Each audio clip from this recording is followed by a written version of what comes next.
सद्गुरु, दुनिया की सभी संस्कृतियों में एक बात समान है कि वे इंसानी जीवन का सम्मान करते हैं। अपनी या किसी और की जान ले लेना ठीक नहीं माना जाता। पर अगर कोई सच में दुखी है, अगर किसी को जीवन में बहुत ही बुरा सौदा मिला हो, तो कोई एक नए खेल की शुरुआत क्यों नहीं कर सकता? इस खेल को खत्म करके एक नए खेल की शुरुआत, क्या इसमें कुछ गलत है? तो अगर मुझे बुरा सौदा मिलता है तो क्या मुझे इसे खत्म करने और फिर से वापस आने का अधिकार नहीं है? अगर नौकरी में आपको बुरा सौदा मिलता है तो आप नौकरी छोड़ सकते हैं। अगर आपकी शादी में आपको बुरा सौदा मिलता है तो आप तलाक ले सकते हैं। अगर समाज में आपको बुरा सौदा मिलता है तो आप ईशा योगा केंद्र आ सकते हैं।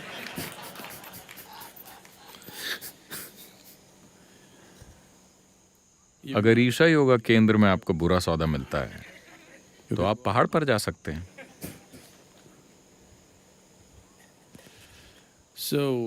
तो ये चीजें अपना जीवन खत्म करने के लिए पर्याप्त कारण नहीं है। First of all, you didn't create it. So you don't talk about ending it. पहली बात तो ये कि आपने इसे नहीं बनाया, तो आप इसे खत्म करने की बात मत कीजिए। जब एक अलग प्राणी या अलग व्यक्ति के रूप में आपकी पहचान गायब हो जाती है और आप और सृष्टि का स्रोत एक हो जाते हैं, अगर आप उस बिंदु तक पहुंच जाते हैं तो आप अपने शरीर को जागरूकता के साथ फेंक सकते हैं। तब आपको ऐसा करने की अनुमति है। शरीर को नुकसान पहुंचाकर या पेड़ से लटक कर नहीं। हमें आपको पेड़ के नीचे दफनाने में कोई दिक्कत नहीं है, लेकिन पेड़ से लटकना न तो आपके लिए अच्छा है न पेड़ के लिए।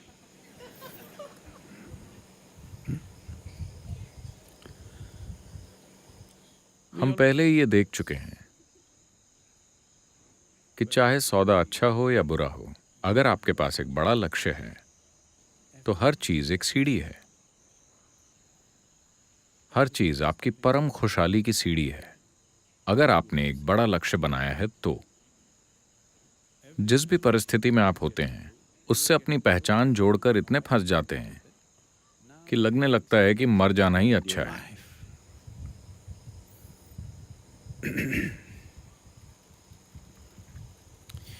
वैसे भी ये सब बकवास है, क्योंकि अगर आज कुछ गलत हो रहा है तो आप मरना चाहते हैं। कल सुबह कुछ ठीक होने लगा तो आप जीना चाहते हैं। आप तीसरा बच्चा पैदा करना चाहते हैं। आप फिर से शादी करना चाहते हैं। अगर कल सुबह चीजें थोड़ी बेहतर होंगी तो आप प्लान बनाने लगेंगे। सब कुछ उजाड़ लगता है तो आप आत्महत्या के बारे में सोचते हैं, है ना?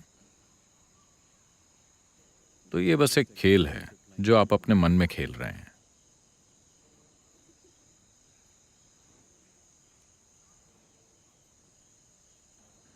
एक बार की बात है, एक सेल्समैन ने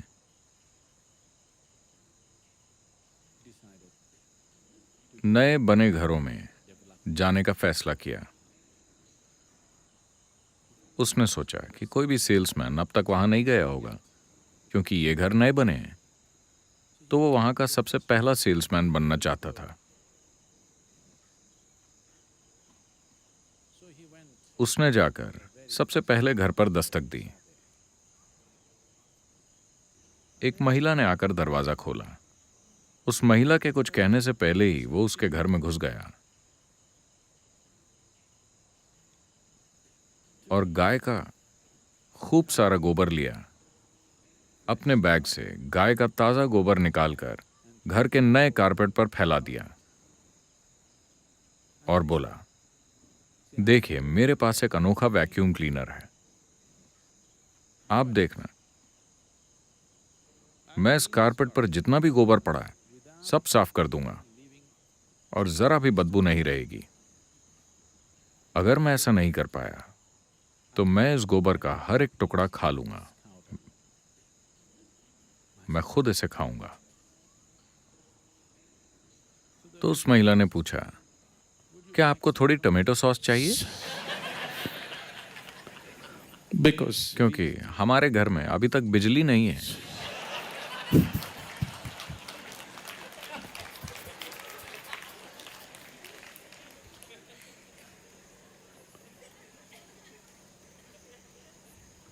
आपको थोड़ी सी टोमेटो सॉस की जरूरत है। स्वाद अच्छा लगता है तो आप अचानक जीना चाहते हैं।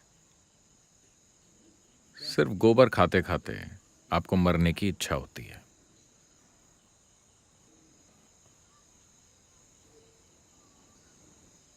आपने खड़े होकर कहा, सद्गुरु, अगर आपको पता हो कि आप क्या बोल रहे हैं तो ऐसी बकवास आपके मुंह से नहीं निकलेगी। सद्गुरु का कोई मतलब नहीं जब आप अपना जीवन खत्म करना चाहते हो, क्योंकि यहां बैठने का कोई फायदा नहीं है। आप मुझसे यही कह रहे हैं, है ना? यहां बैठने का कोई फायदा नहीं। आप कृपा में नहीं हैं, आप कहीं और हैं। अपने जॉब की चिंता में, अपने परिवार की परेशानियों में और दूसरी चीजों में आप वही सब सोच रहे हैं। बस यहां रहिए, अचानक ये अनमोल बन जाएगा। मैं इसे अनमोल बना दूंगा।